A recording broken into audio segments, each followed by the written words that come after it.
Bom dia, bom dia, bom dia. Estamos começando uma aula muito especial hoje para falarmos sobre um assunto que eu sou simplesmente apaixonado. Apaixonado porque vamos falar de Barolo. Barolo, como dizem os italianos, um dos meus vinhos preferidos, Nebbiolo, uma das minhas uvas preferidas. A denominação de Barolo é uma das minhas áreas de vinhos preferidas. E eu sou encantado por falar de Barolo. Por falar de Barolo, por falar de Nebbiolo, por falar de Barbaresco. Mas hoje a gente vai falar sobre nada mais, nada menos do que Barolo Boys, o movimento que transformou os vinhos Barolo, Piemonte, Itália e uma influência grande para o mundo. Barolo Boys é, com certeza, um dos maiores movimentos da história de transformação da vitivinicultura do mundo, e eu tenho a alegria de contar isso tudo para vocês. Bom, turma, bom dia para todos que estão chegando. Deixar um recado para vocês, importante, porque eu deixei a aula de hoje gravada porque eu estou em Barolo, e eu estou em deslocamento, em visita de campo, em pesquisa, mas vou estar com vocês aqui acompanhando nos comentários, então vocês podem mandar perguntas, vou estar aqui acompanhando vocês o tempo inteiro. Combinado? Então, vamos falar de Barolo Boys. Vou estar com vocês interagindo aqui pelo chat e, né, vocês sabem que é um dos meus assuntos preferidos, então, com muito amor e carinho, e essa foto que eu tenho aqui na capa é a foto na entrada da cidade de Barolo, eu vou contar para vocês esse movimento extraordinário que são os Barolo Boys. E assim,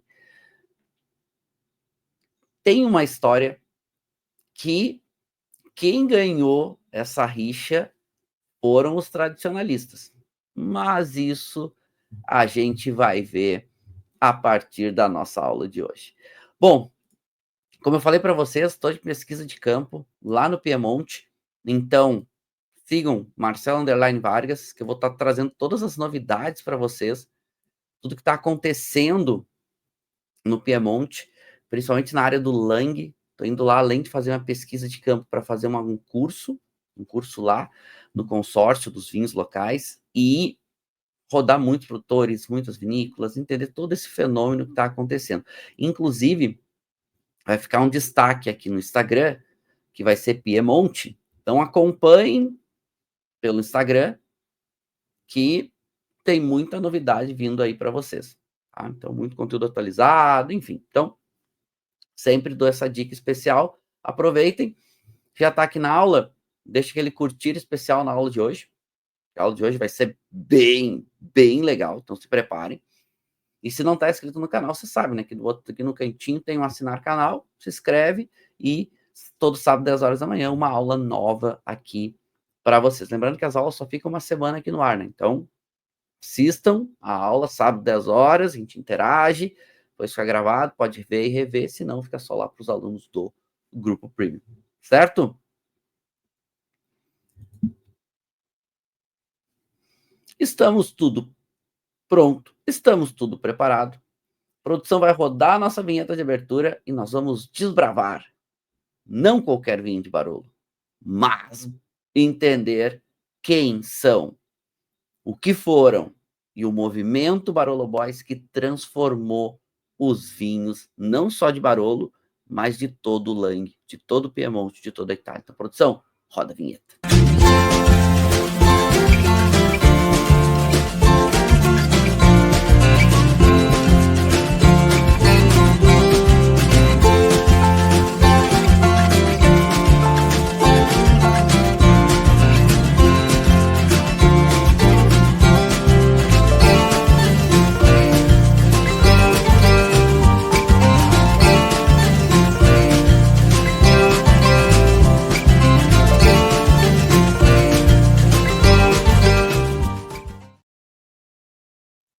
Então, sejam todos muitíssimos bem-vindos. Estamos começando hoje uma aula muito, mas muito especial.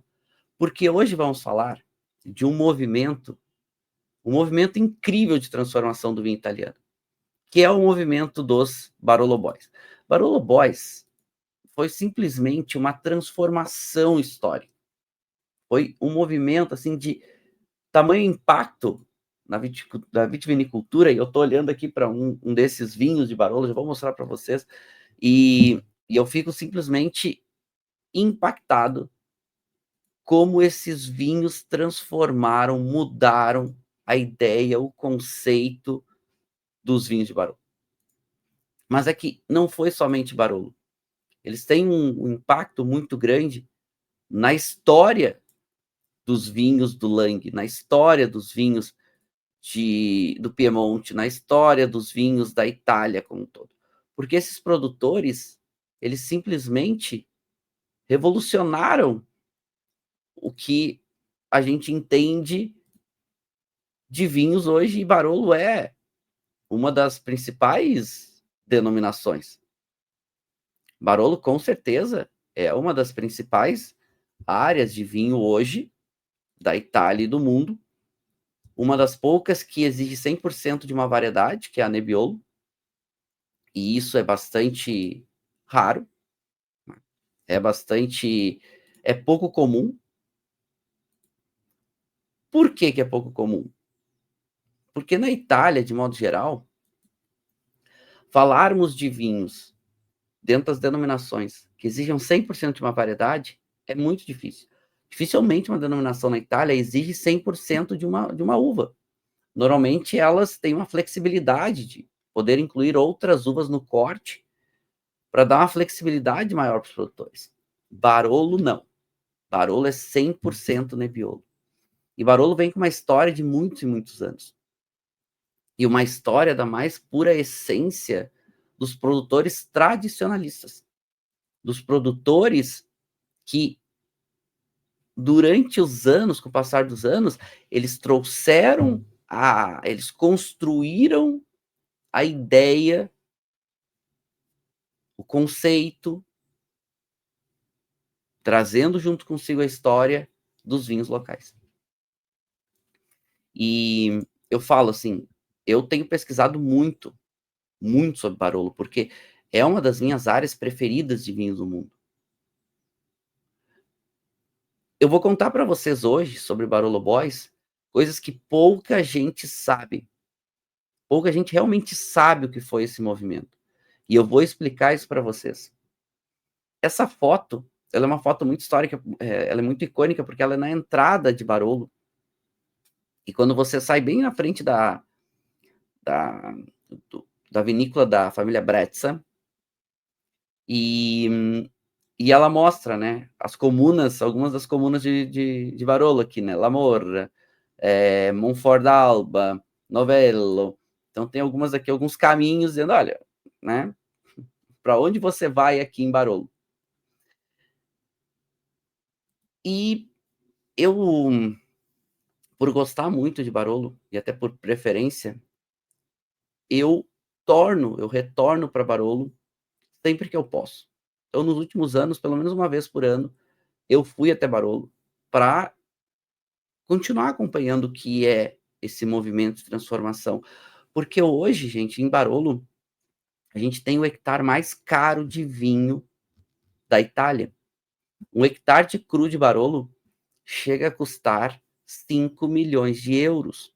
Um hectare de cru de Barolo.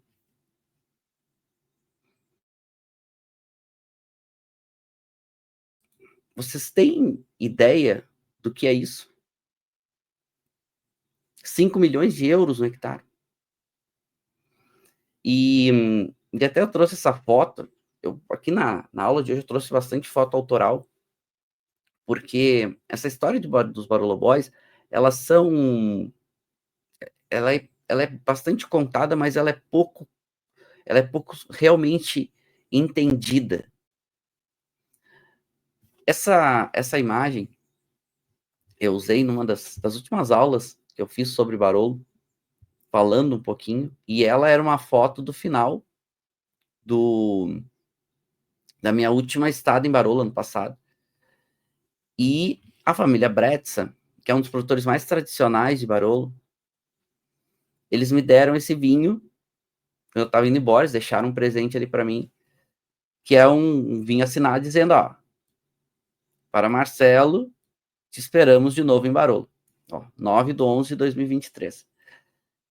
E agora estou eu em Barolo de novo. E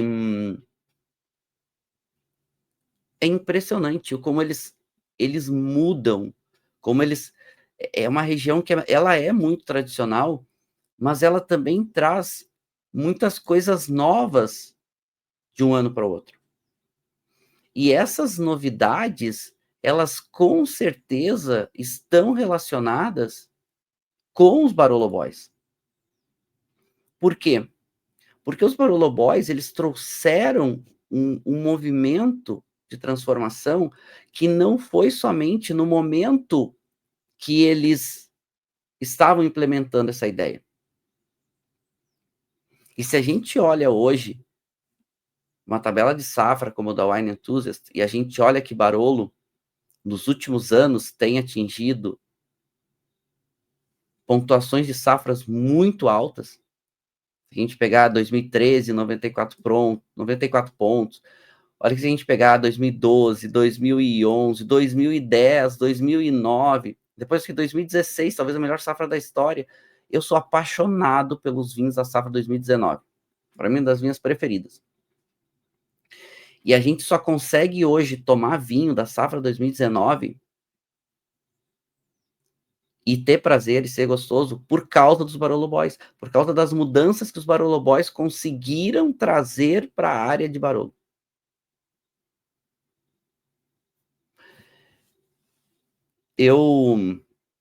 Uma das visitas que mais me impactou nos últimos anos, com certeza, foi na Domênico Clérico. Esse Domênico Clérico também tive ano passado, que é um dos protagonistas desse movimento, dos Barolo Boys. E o Domênico Clérico, que é o fundador, o patriarca, ele já faleceu agora, uns anos atrás. Então, quem me recebeu aqui foi a esposa dele e os sobrinhos deles, que hoje são os quem tocam, né? O Domênico Clérico não teve filhos. E hoje a esposa dele é a matriarca, né? Quem toca o negócio, e os sobrinhos que estão na operação do dia a dia junto com ela. E olhando, se vocês puderem olhar atrás de mim, a gente está vendo as colinas de Monfort d'Alba. Lá no fundinho, a gente vê a comuna de Novello, aqui é Monfort d'Alba, onde a gente está. Lá no fundo a gente vê Novello. E olha essas colinas. Olha essa vista que é a vinícola, é a sala de degustação da vinícola. Aí você olha as colinas de Barolo e você entende o que eles são por essência. Porque, gente, essas vinícolas, elas têm poucos hectares e elas produzem 50 mil garrafas por ano, 60 mil garrafas por ano, são vinícolas pequenas. E olhando aqui, vocês conseguem ver atrás de mim o que eles são agricultores, eles são pequenas propriedades em meio aos vinhedos. Ou seja, eles ainda mantêm até hoje a sua ideia, a sua identidade. E aí vocês devem estar perguntando, mas Barolo Boys não trouxeram modernidade, não trouxeram uma visão diferente para Barolo? Sim. E é isso que a gente começa a entender agora. Porque Barolo é com certeza hoje uma das denominações mais importantes de vinho de todo mundo. Das mais valorizadas, das mais representativas. E vou fazer uma observação bem importante agora, prestem atenção. Isso é bem impactante. Então prestem atenção, porque ninguém vai dizer isso para vocês por enquanto. Mas isso está acontecendo.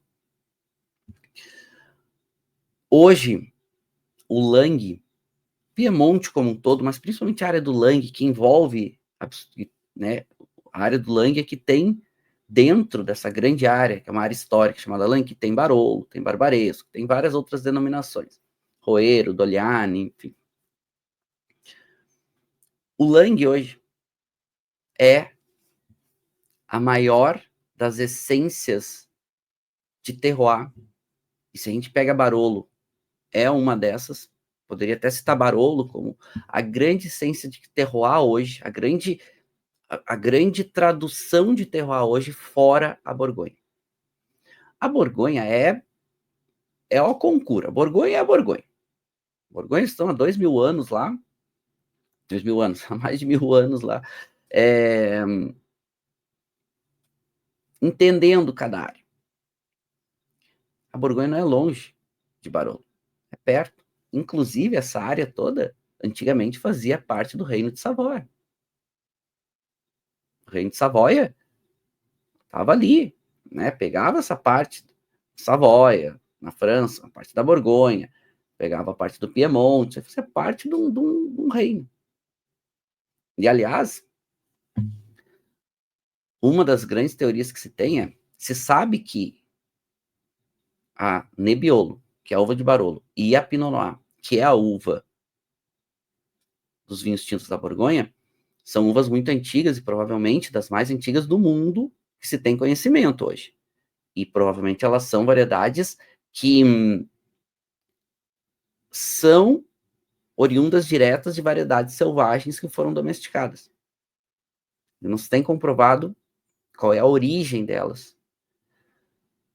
Mas Nebbiolo e Pinot Noir são duas das variedades que melhor conseguem expressar lugar, terroir. Pequenas variações no terroir fazem vinhos, ou podem gerar vinhos muito diferentes, no sentido de que a uva desenvolve características diferentes. E se os produtores têm o cuidado de expressar essas pequenas variações nos vinhos, nós temos uma oferta de produtos que mostram a essência do lugar. Anotem isso que eu estou falando hoje. Fora da Borgonha, Barolo é hoje uma das maiores expressões de terroir do mundo. Para mim, no meu entendimento, fora a Borgonha, hoje é Barolo. Tem Barbaresco, faz um trabalho muito parecido. O Lang, de modo geral, faz um trabalho todo. O Barolo tem uma essência, um algo a mais. Mas eu sou apaixonado por esses vinhos. Assim, por quê? E aí a gente vai entrar nos Barolo Boys, porque eles são muito importantes. E eu vou explicar, claro, todo esse movimento dos Barolo Boys. E falar de Barolo é entender vinhos que têm importância há muitos e muitos anos. Tanto que foi associado como o vinho preferido de alguns dos reis, de alguns imperadores do Reino de Savoia. A ponto de ser conhecido como vinho dos reis dos vinhos. Eram os vinhos que serviam para a nobreza. Eram os vinhos que foram adotados como os vinhos preferidos, não só dos imperadores, mas também dos nobres que vinham visitar os monarcas do Reino de Savoia de outros lugares do mundo. Então, historicamente, Barolo tem um conceito muito grande. Estamos falando desde 1800, metade de 1800. Né? Então, quando a gente olha produtores, Pinóquio, não, aqui é... Deixa eu limpar aqui, peraí. De novo, marcando errado aqui, ó. Ratti, Essência, né? Luigi Einaudi, Bruna Grimaldi, da Milano. Então, vários produtores aqui muito históricos, muito importantes. Normalmente a gente associa a uma ideia, né? Ah, Barolo. É vinho intenso, é vinho tânico, é vinho mais potente. Eu tenho aqui, ó, eu vou provar com vocês, ó, Domênico Clérico, que é um dos meus preferidos, né? Dosezinha Coravim, safra 2019, Paiana, ó, vinho de Ginestra, Barolo, que é um dos meus preferidos. Vou botar aqui, cuidado aqui para não... Uma preciosidade, né? Então, outro produtor que também super reconhecido, um dos modernistas, né? Um dos Barolo Boys. E eu preciso começar a explicar para vocês o que foram os Barolo Boys, para chegar no que eles causaram. Barolo Boys foi um movimento, porque assim, Barolo tem uma história que remete desde 1800. Marquesi de Barolo, os marqueses de Barolo, eles tinham propriedade, eles participavam do reino de Savoia, mas tinham propriedades na área do Langue. Tanto que tem o castelo de Barolo hoje, que era uma propriedade de campo dos marqueses de Barolo, e eles vinham até a região. O que aconteceu foi que esses vinhos se tornaram tão representativos, a gente precisaria de uma aula separada só para falar da história de Barolo, mas esses vinhos se tornaram tão representativos, tão importantes, que se tornou o vinho da realeza, o vinho dos nobres, né, o rei dos vinhos, vinhos dos reis, e uma das grandes referências de vinho para toda a Itália. E isso vai fazer com que esses vinhos comecem a ganhar uma grande representatividade e uma grande... começa a gerar uma grande procura. O preço começa a ficar alto, mas começa a gerar uma grande procura. Eu até escrevi um artigo para a revista Prazeres da Mesa, aonde eu conto, e eu falo nesse artigo, né, que eu chamo de a quarta era de Barolo. Porque Barolo teve alguns marcos históricos. O que eu chamo do primeiro marco histórico é o vinho dos reis. É a nobreza. É ele se tornar o vinho, né, dos imperadores do reino de Savoia. Segundo marco histórico é o marco dos comerciantes. É quando Barolo sai um pouco só da nobreza e começa os comerciantes a distribuir esses produtos na Itália e para o mundo. E aí, Barolo já tinha uma fama, já tinha um destaque, já tinha um protagonismo. Só que os comerciantes, eles têm uma capilaridade muito grande, ou seja, eles dão acesso ao produto. Cobram caro, eles valorizam, mas eles dão acesso. As pessoas conseguem comprar mais facilmente esses vinhos. Esse é o segundo marco. É a segunda era de Barolo. E a gente vai ter uma terceira era de Barolo, que é Barolo Boys. É um momento marcante. Por quê? Porque os Barolo Boys foi um grupo, esse nome até veio depois. Eles eram pessoas que nos anos 70 começaram a se indignar um pouco com o momento que eles estavam vivendo e passando e a valorização que os vinhos acabaram tendo. O que acontece? Da era dos comerciantes, da era dos grandes comerciantes de Barolo, que fizeram e impulsionaram ainda mais a ascensão dos vinhos, a gente vai ter, nesse meio do caminho, entre a segunda era, que são os comerciantes, e a terceira era, que são Barolo Boys, a gente vai ter no meio do caminho nada mais, nada menos do que a Segunda Guerra Mundial. E a Itália, ela foi perdedora na Segunda Guerra Mundial. Ela estava do lado do eixo, na qual perdeu a guerra. A Itália foi, boa parte dela, destruída.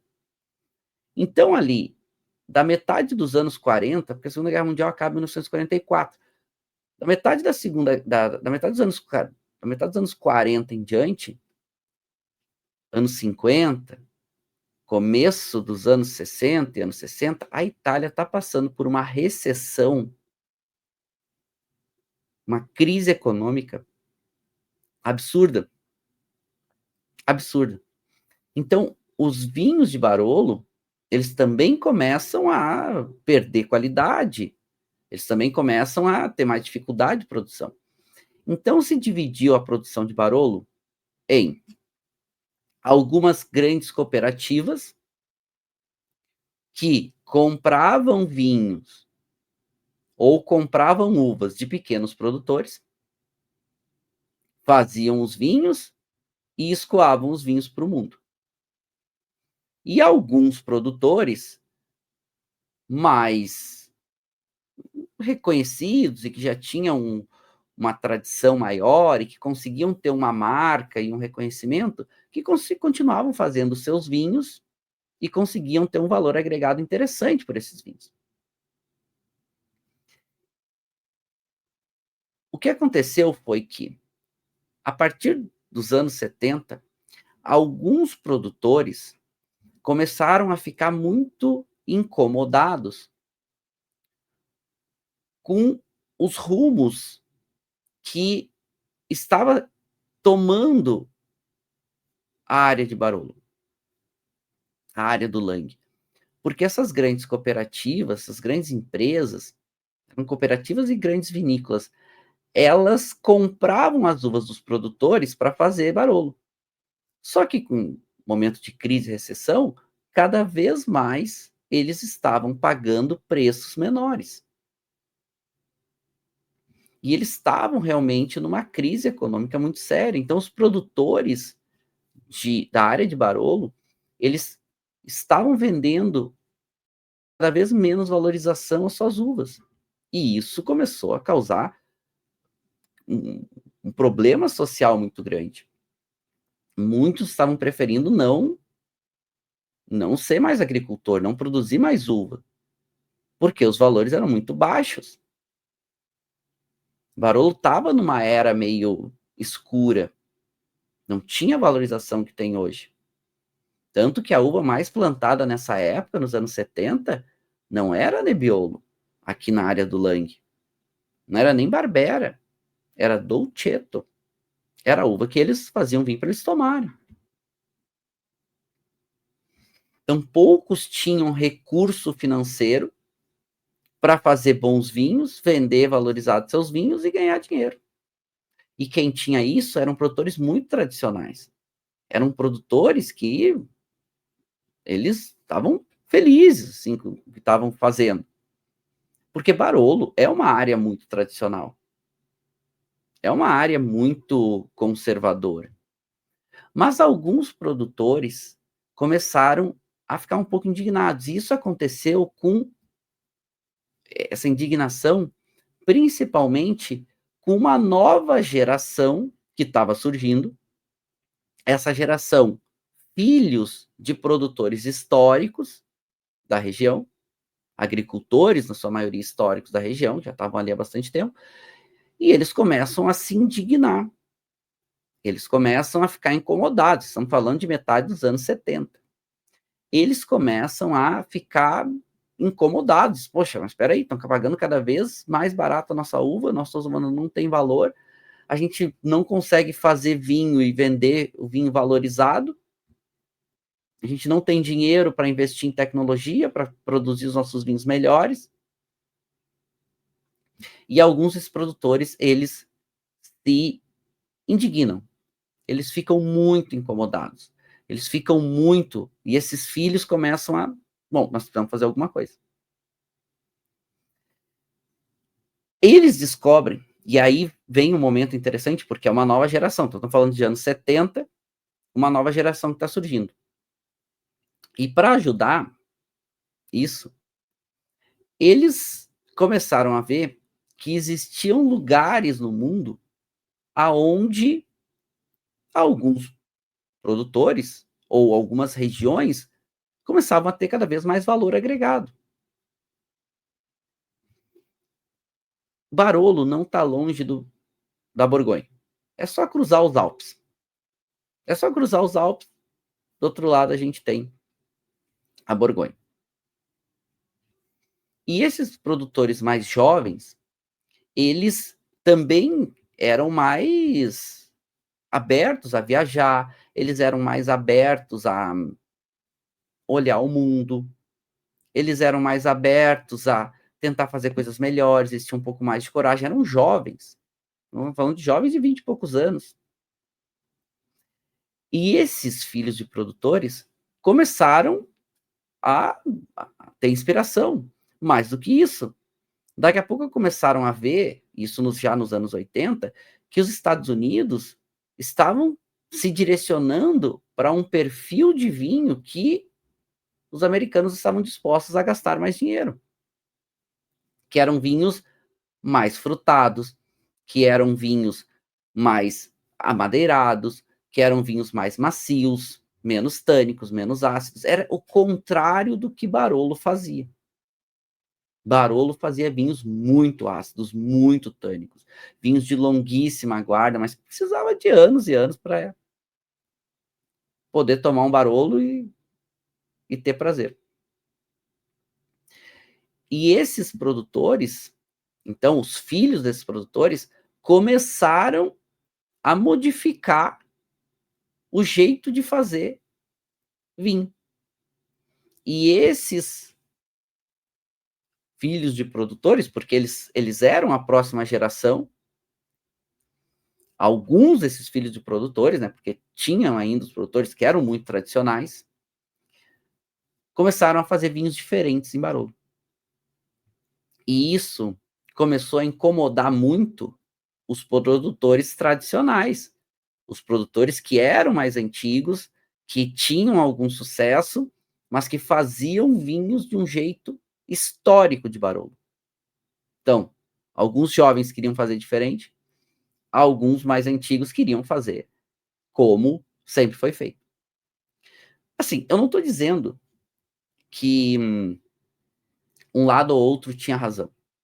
Cada lado tinha as suas razões. Tanto os Barolo Boys, que queriam fazer vinhos mais modernistas, por isso são também reconhecidos como modernistas ou como progressistas, eles queriam fazer vinhos com um estilo diferente, mas queriam fazer vinho em Barolo, chamar de Barolo.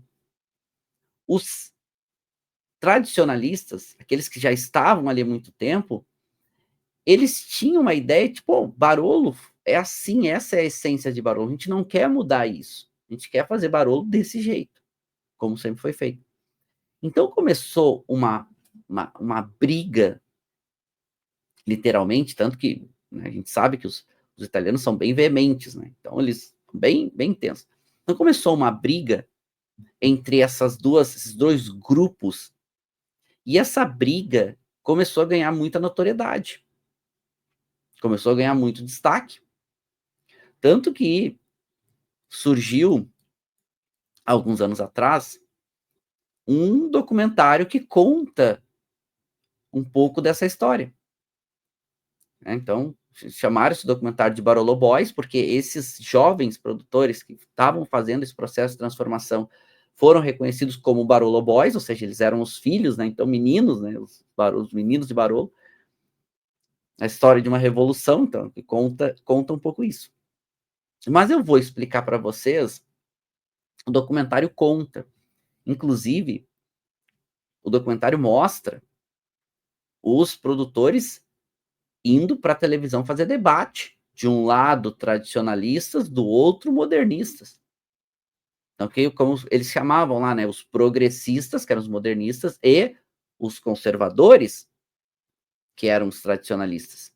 Iam fazer debate na televisão, cada um defendendo o seu lado, dizendo, não, Barolo não pode mudar, porque sempre foi assim, é a tradição, é a história. E os modernistas dizendo, não, mas espera aí, pode manter a tradição, mas a gente quer fazer diferente. Mas eu quero chamar de Barolo.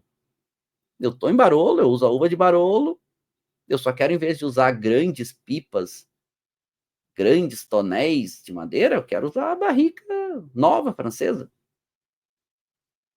Não era isso na época.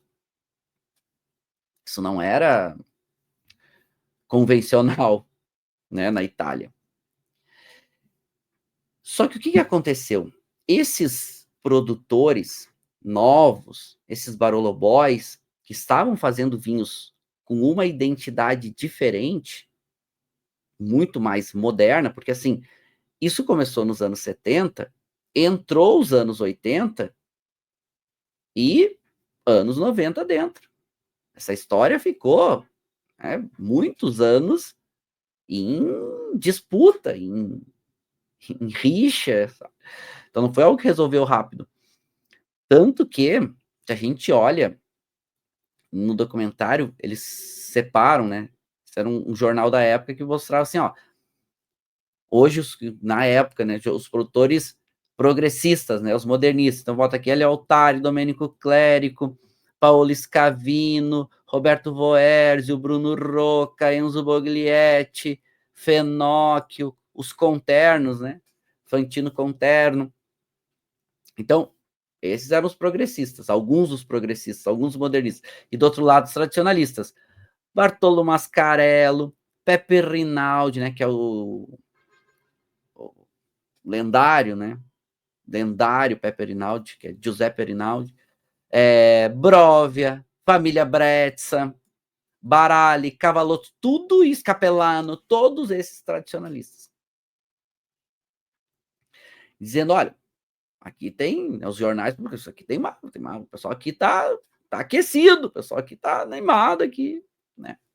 Se debatendo. E aí, o que está acontecendo? Também dos anos 80 para os anos 90, está acontecendo uma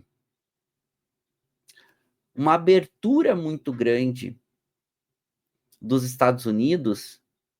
Primeiro, uma definição de vinhos que os americanos começaram a gostar, que eram os vinhos que ganhavam grandes notas dos críticos.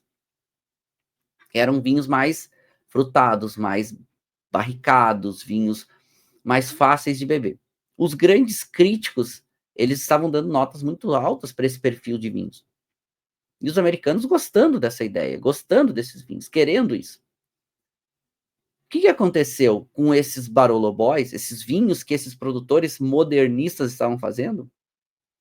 Eles agradavam muito mais o perfil dos americanos.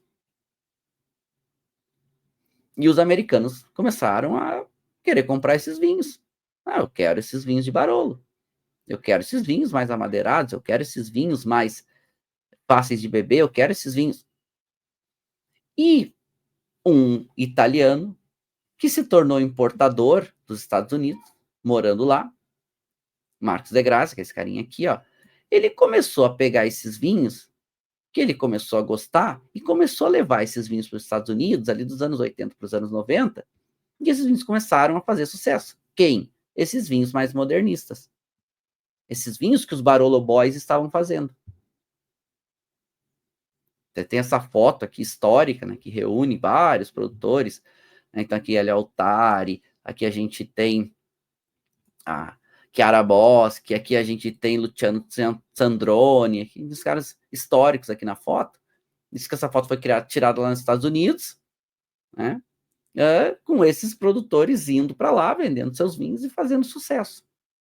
E é óbvio que isso incomodava muito os tradicionalistas, porque os tradicionalistas não queriam mudar a essência de Barolo.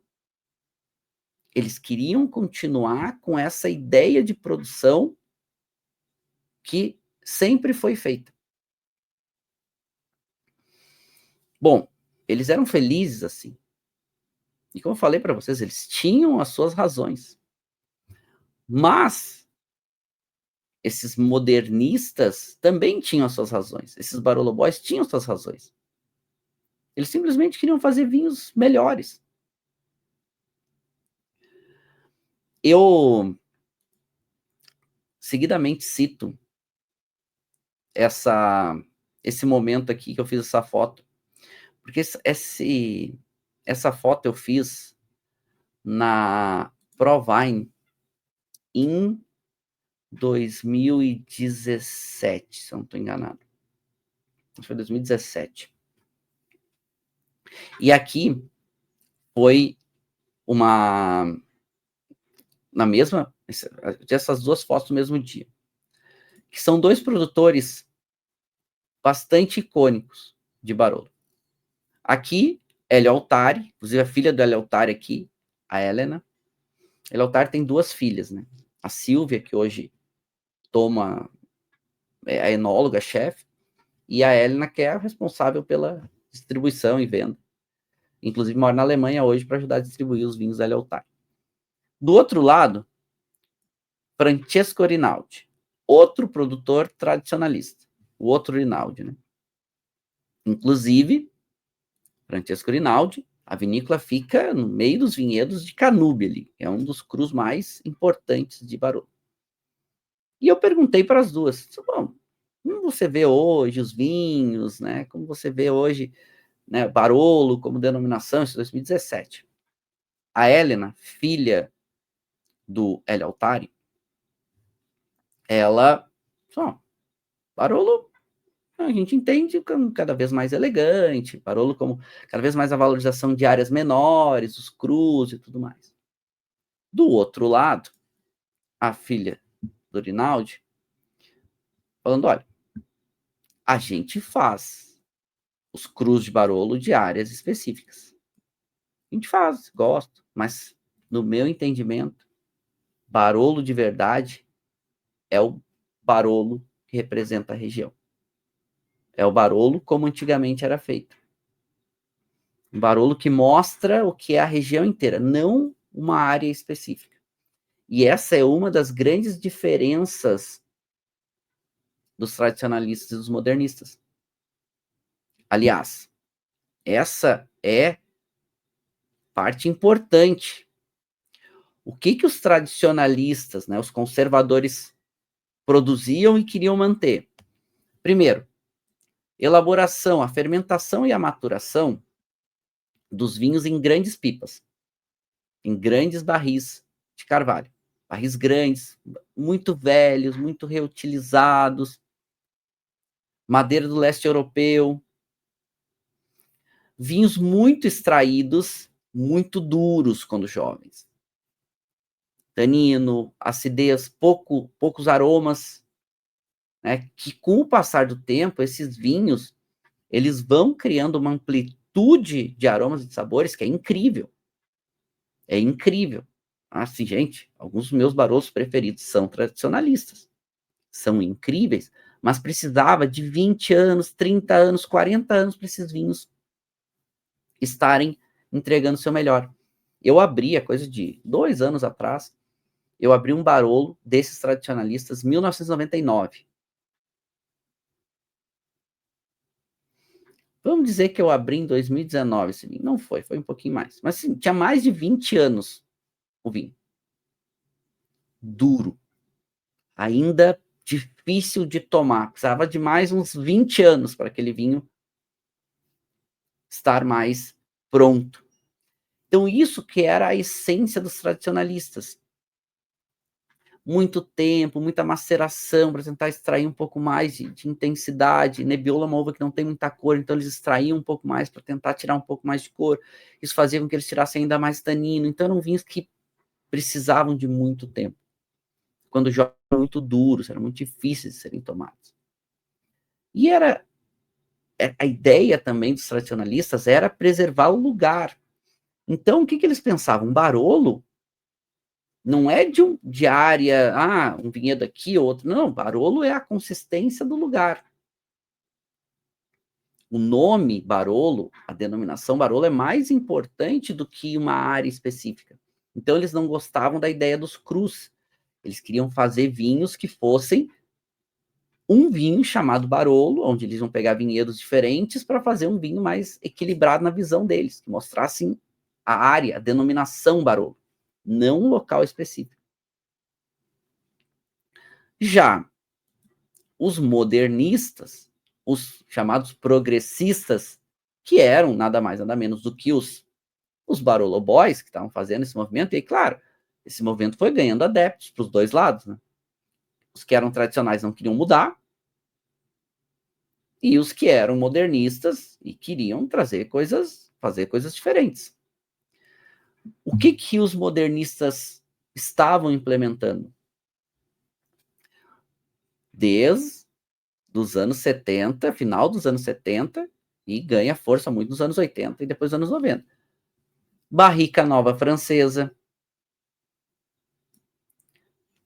barrica pequena, barrica tostada, aroma e sabor de madeira, um vinho muito mais frutado, um vinho que era mais macio de ser tomado jovem. Queriam fazer vinhos mais elegantes. Queriam fazer vinhos que fossem mais fáceis de serem tomados. A gente olhando assim, pensa, mas peraí, então, isso fazia sentido, né? Pô, né? Me parece que isso aqui é uma ideia realmente mais atual de vinho. Nem quer esperar 20, 30 anos para tomar um vinho. Pois é, mas isso não era o que Barolo fazia. E outra coisa, falei para vocês que alguns dos meus vinhos preferidos são de produtores tradicionalistas. Com o passar do tempo, esses vinhos feitos de forma tradicional, eles ficam simplesmente espetaculares, coisas inexplicavelmente bons. Os produtores modernistas, quando eles começaram, eles também estavam usando muita madeira. Vinhos eram muito amadeirados, estavam passando 100% em madeira nova. Eles estavam entendendo, eles estavam... E era um estilo que os americanos queriam. E isso começou, esses modernistas começaram a fazer sucesso, claro, nos Estados Unidos, começaram a ser muito vendidos, os críticos começaram a dar notas altas para esses vinhos. E é óbvio que isso deixou ainda mais incomodado os tradicionalistas, eles falaram, olha, um monte de aroma de madeira aqui, isso não é Barolo. Ah, mas está falando lá de um vinhedo específico e está vinificando e botando o nome de um vinhedo, né, como se fosse mais importante que o nome Barolo. Isso não é Barolo. E era isso que os tradicionalistas defendiam. Né? E claro, como são italianos, os dois lados bem veementes. Mas agora que a gente entendeu a ideia Barolo Boys, a gente entendeu o contexto Barolo Boys, mas eu quero contar para vocês a partir de agora o que pouca gente sabe. E que se pouca gente sabe, também não vão contar. E hoje a gente chegou num momento em que a rixa modernistas e tradicionalistas foi tão forte, foi tão intensa, e que, de modo geral, o Barolo viu que isso estava prejudicando a denominação, e hoje eles conseguiram superar isso, não 100%, tá? Não 100%, mas conseguiram superar isso, eles estão meio que deixando de lado. Por que eu falo não 100%? Eu estava numa visita na família Bretz, que é um dos tradicionalistas, né? E estava falando lá com os descendentes da família Bretz.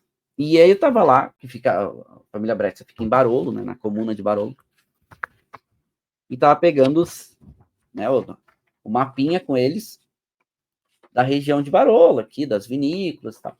E ela me marcou aqui atrás, tá vendo que tem umas vinícolas marcadinhas aqui, ó, aqui. Ela me marcou, não, vai visitar Barolo, vou te recomendar aqui os Barolos tradicionalistas para te visitar. E ela começou a marcar, não, aqui, vai nesse, vai nesse, vai nesse. Estão botando assim quem são né, os mais tradicionais aqui. E, ou seja, isso ano passado. Ou seja, bem 100% superada essa história.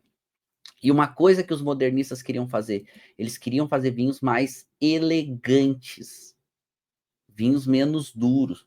E que assim, se a gente pega hoje um vinho, com o Domênico Clérico, a gente sente esses aromas, que são aromas que preservam fruta, mas trazem esses toques da evolução, porque Barolo, a regra de elaboração de Barolo exige no mínimo 4 anos para ir para o mercado.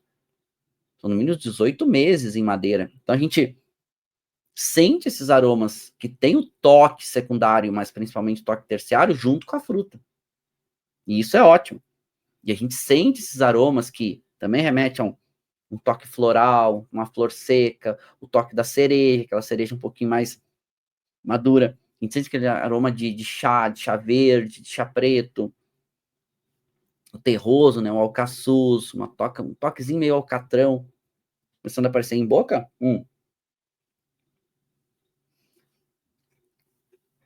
A gente sente o vinho 2019, um vinho com poucos anos, para Barolo, extremamente elegante.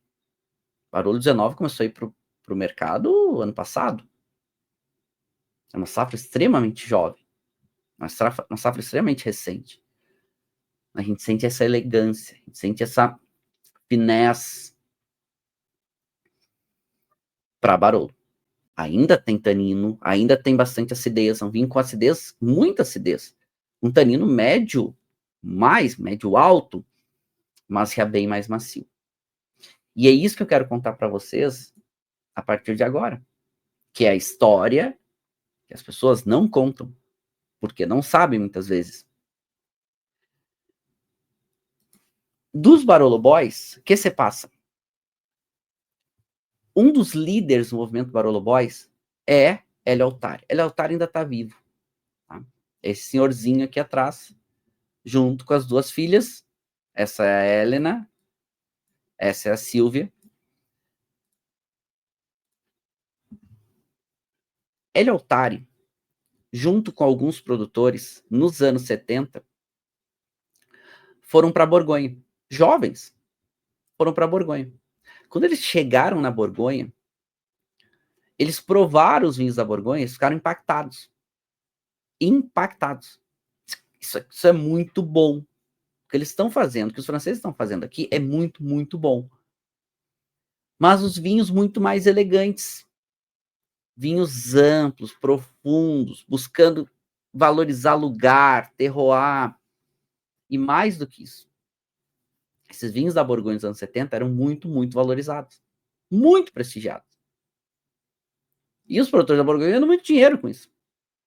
E os produtores de Barolo mal não conseguiam sustentar, ter dinheiro para comprar comida. Então, quando eles voltam dessa viagem para Borgonha, o Eltar falou, cara, a gente não tem que fazer alguma coisa. A gente está vendendo nossas uvas para as cooperativas, eles pagam cada vez menos, a gente não consegue vender nossos vinhos. E ele tem um marco histórico nessa história dos Barolo Boys. Ele, jovem, estava assumindo a vinícola, ele pega as grandes pipas de madeira muito velhas, que faziam os vinhos ruins, né, contaminados. Ele leva para fora e ele passa a motosserra naquelas grandes pipas. Por quê? Porque a gente precisa modernizar. A gente precisa investir em uma estrutura para fazer vinhos melhores, sim, mas não tem nem dinheiro para isso. Bom, essa história do Hélio Altari, dele querer fazer vinhos mais modernistas e, né, e pegar aquelas pipas históricas e cortar tudo, porque aquilo fazia vinho ruim, o pai dele nunca mais falou com ele. O pai dele deserdou ele. Porque não queria fazer aquilo. E ele, mas é só assim que a gente vai conseguir fazer vinho melhor. Tanto que era uma vinícola familiar, ele foi deserdado da família, da herança. A herança ficou só com os irmãos dele. Que aquilo era um afronte. O pai dele não queria mudar. E ele, não, nós vamos mudar. Ele teve que montar a vinícola dele separado. E depois ele recomprou todos os vinhedos da família, recomprou dos irmãos, enfim, e hoje ele é um grande fenômeno. Então ele queria, só que assim, o pessoal fala que os Barolo Boys, eles começaram a usar barrica para ter aroma e sabor de madeira. Não era só isso. O que aconteceu? Eles não tinham dinheiro para comprar grandes pipas novas de madeira. Barrica era muito mais barato. E eles precisavam maturar em madeira. A barrica era muito mais barata, então eles conseguiam comprar barrica, mas não conseguiam comprar grandes pipas. Era muito, muito caro. Então a escolha não foi porque eles queriam ter aroma de madeira, mas é porque eles podiam pagar as barricas menores. Eles não tinham dinheiro. Outro personagem, outra grande mudança dos Barolo Boys, Domenico Cleri. Esse já falecido, infelizmente. Foi um dos pioneiros em usar barrica, e no começo, inclusive, bastante barrica nova, mas também foi um dos pioneiros a ficar preocupado com o campo, com o vinhedo. Das preocupações é não aqui, os vinhedos em áreas diferentes de Barolo se comportam diferente. Vamos dar atenção para isso. E dizem que era uma pessoa, não cheguei a conhecer ele pessoalmente, né? Conheci a família dele, a esposa dele, mas ele não cheguei a conhecer. E diz que ele era uma pessoa de um coração, ele ajudava todo mundo. ele ensinava o que ele aprendia, ele ajudava as pessoas, e ele era uma pessoa do campo, um agricultor, mesmo depois que os seus vinhos começaram a ser reconhecidos, ele era uma pessoa do campo, ele era uma pessoa que queria cuidar do vinhedo, e entendia que fazer vinho era ter uvas melhores. Uva boa gera bons vinhos. Outro dos Barolo Boys, e outro acréscimo muito importante, ou seja, a valorização de áreas específicas, visão desses modernistas. Outro grande personagem, Luciano Sandrone. Um dos marcos. Todos esses nomes que eu estou trazendo para vocês são vinícolas até hoje e muito prestigiados. Muito prestigiados os produtores, muito prestigiados esses vinhos. Luciano Sandrone. Sandrone era conhecido como um dos mais visionários. Por quê? Porque Sandrone, por mais que ele estivesse junto com os modernistas, ele nunca abriu mão 100% do que os tradicionalistas faziam. Então Sandrone mantinha aquelas grandes pipas de madeira e começou a também trazer barrica.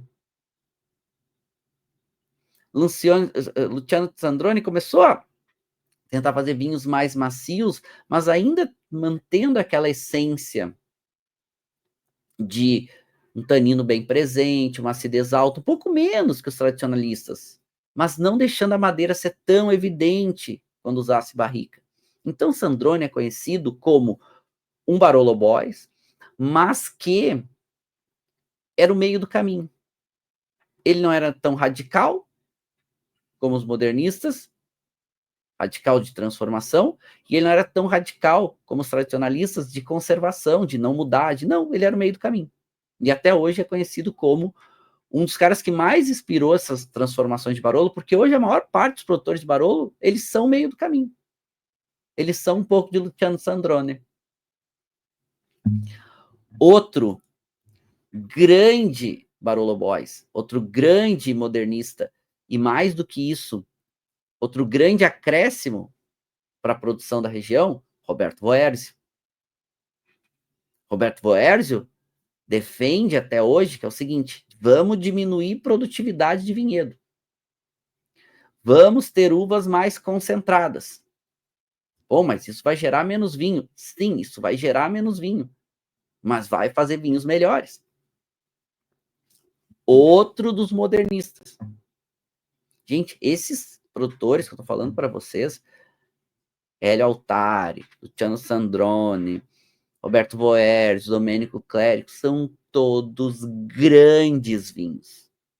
Eu adoro esses vinhos. O Roberto Voerzio é um dos melhores vinhos que eu tomei na minha vida até hoje.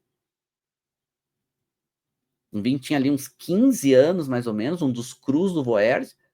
Abri com uns 15 anos, essa foi 2004, abri ali 2019, mais ou menos. Era de chorar de tão bom. Maravilhoso. E essas práticas, todas essas práticas que esses modernistas estavam trazendo lá na época, dos anos 80, anos 90, até hoje estão presentes em Barolo. Grande nome, Roberto Boerzi. Outra grande personagem, Chiara Boschi.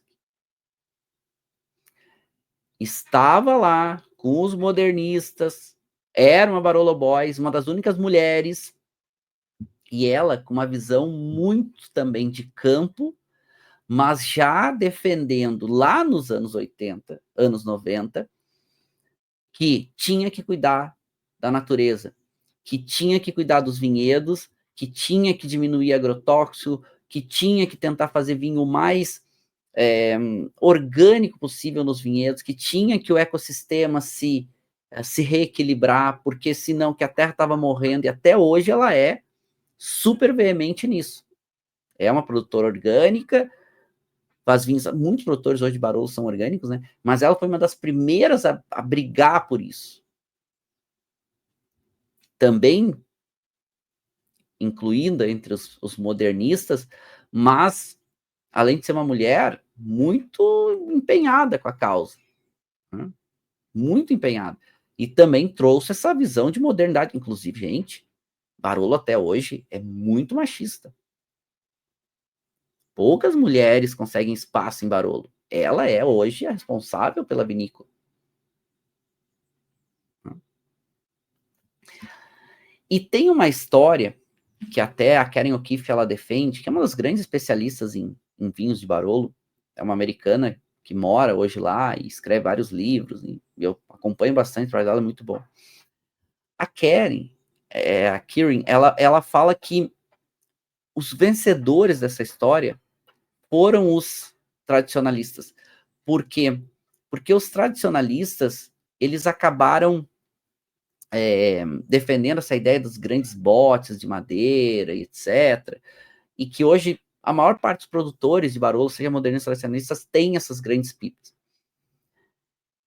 Eu penso diferente. Eu penso o seguinte, eu acho que os modernistas, os Barolo Boys, trouxeram muitos acréscimos. Muitos. Eles trouxeram muitas coisas diferentes. Eles realmente mudaram a visão de Barolo. Por mais que hoje, sim, a maior parte das vinícolas de Barolo tem as grandes pipas, mas também a maior parte das vinícolas tem barrica. Tem barrica. Não usam barrica como usavam lá nos anos 80 e 90, tosta, nova, não. Usam barricas antigas, passam 30%, 40% dos vinhos por barrica. Hoje, a gente vê os produtores, mesmo tradicionalistas, como o Rinaldi é um dos mais tradicionalistas, gente, até hoje, Giuseppe Rinaldi não tem site. Não tem site. Barolo, do Rinaldi, custa a partir de 400 euros, mais barato. Mas tu olha aqui, ó, ele fazendo cru de Barolo. Brunati, Bucia. É um dos seus produtores preferidos. Extremamente tradicional. E que era um dos mais veementes na briga dos tradicionalistas modernistas. O Rinaldi era extremamente, ele era famoso pela sua intensidade. Né? Tipo, era um cara, não era muito tolerante. Era um cara tenso, mas fazendo vinhos espetaculares. Outro tradicionalista veemente, Bartolo Mascarello. Inclusive fez um rótulo aqui, né? Rótulo histórico dele, no Barrique no Berlusconi, que ele fez em 1999. Então, no rótulo, tá dizendo, ó, não barrica, barrique, né? Como eles chamam, né? As barricas. Não tem barrica, não, para com isso. Bartolo Mascarello não tem cru de Barolo até hoje. Outro grande vinho de Barolo. Tradicionalista, mas de altíssima qualidade. Mas mesmo assim a gente percebe esses produtores, mesmo tradicionalistas, fazendo vinhos mais elegantes. Então, quando a Kirin fala que os vencedores da história entre os modernistas e os tradicionalistas foram os tradicionalistas, eu penso diferente. Eu penso que se manteve muito da tradição, mas também se traz muito da modernidade. Essa foto, para mim, ela é muito icônica. Essa foto é na sala de barrica da Domênico Clérico. Então, o que a gente vê aqui? A gente vê as barricas,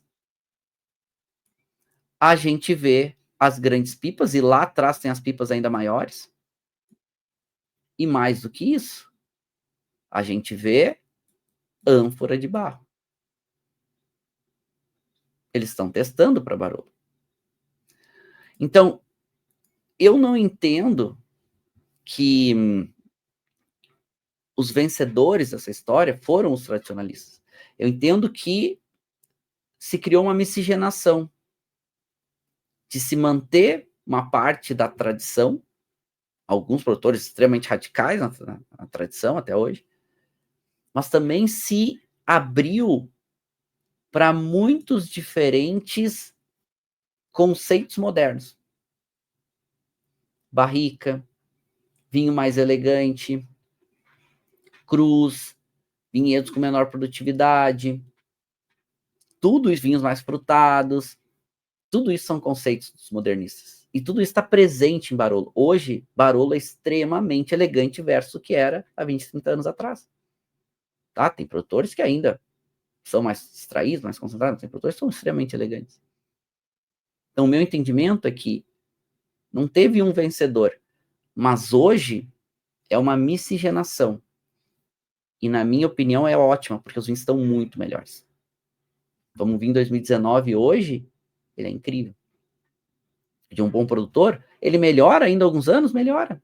Talvez por 5 anos ele ainda melhora, depois se mantém durante um tempo. Mas tu toma e o vinho é maravilhoso. E é por isso que a gente estuda.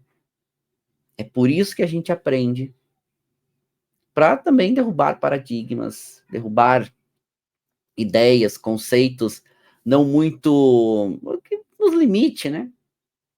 Nosso conhecimento.